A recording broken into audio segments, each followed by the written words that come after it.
આદમી પાર્ટીના ધારાસભ્ય ચૈતર વસાવા સહિત 9 જેટલા લોકોને જે 7 વર્ષની જેલની સજા ફટકારવામાં આવી એ બાબતે આપણે જોયું કે શકુંતલા વસાવા કે જે 18 દિવસની બાળકી સાથે જેલમાં બંધ હતા એમને જામીન આપવામાં આવ્યા, પરંતુ હવે જે જામીનની પ્રક્રિયા છે શકુંતલાબેન વસાવા કે જે ચૈતર વસાવાના ધર્મપત્ની છે અને એમની સાથે બીજા પણ ખેડૂતો માટેની આજે સુનાવણી હતી, પરંતુ હવે આજે આ સુનાવણી થઈ છે કે કેમ તેમની ચર્ચા કરવી છે। નમસ્કાર, આપ જોઈ રહ્યા છો નિર્ભય ન્યૂઝ અને હું છું આપની સાથે રિદ્ધિ।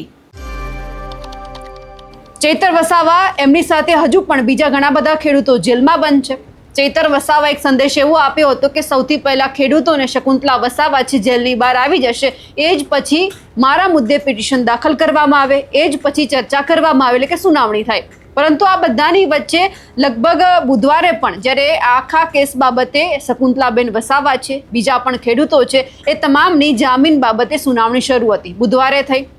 પછી શુક્રવારે પણ કરવામાં આવી, ત્યારે પણ કોઈ નિર્ણય ન આવ્યો અને આખરે આજે આખી સુનાવણી છે મંગળવાર ઉપર રાખવામાં આવી, પરંતુ અત્યારે કોઈ કારણોસર જે આ સુનાવણી છે તે હાથ ધરવામાં નથી આવી। એટલા માટે હવે જે આ સુનાવણી છે એ આવતીકાલે થશે।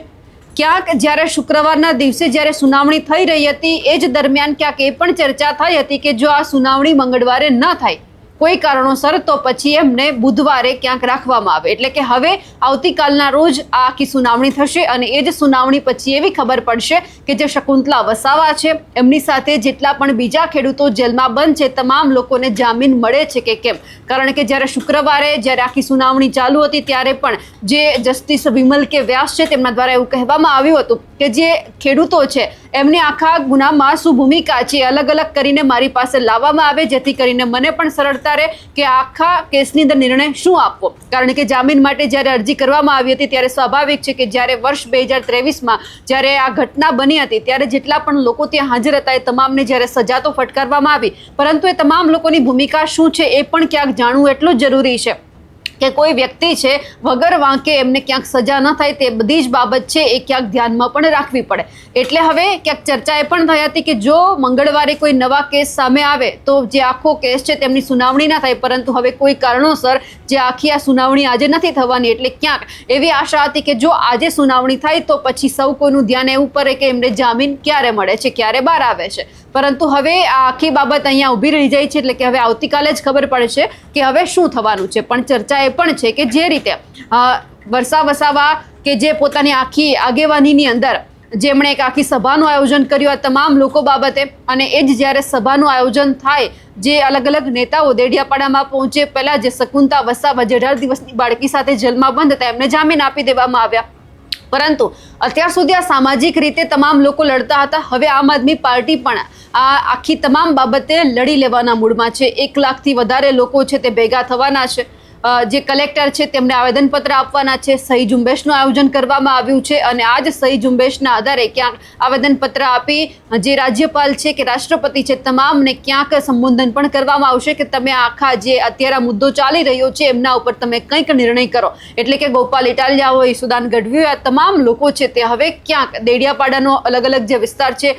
નર્મદાની અંદર પણ જઈ અને આખી અલગ અલગ સભાઓ ગજવવાના છે, એટલે કે હવે 20 તારીખ ઉપર સૌ કોઈનું ધ્યાન છે। પણ એ જોવાનું છે કે જો 20 તારીખે આખા કાર્યક્રમનું આયોજન થાય છે એ જ પહેલા જે આ તમામ લોકો છે એમને જામીન મળી જાય છે કે પછી હજુ પણ એ રાહ જોવામાં આવે છે કે આ તમામ લોકોને જામીન ક્યારે મળશે, કે પછી સુનાવણીમાં વધુ 1 દિવસનો વધારે ઉમેરો થશે, એમના ઉપર પણ સૌ કોઈની નજર છે। કારણ કે આપણને ખબર છે કે જ્યારે સામાજિક જનસમર્થન સભાનું આયોજન કરવામાં આવ્યું હતું ત્યારે એ જ સમયે જ્યારે આખો કાર્યક્રમ શરૂ થાય એ પહેલાં જે શકુંતલા વસાવા છે એમને જામીન મળી ગયા હતા, એટલે ક્યાંક લોકો એવી પણ આશા રાખીને બેઠા છે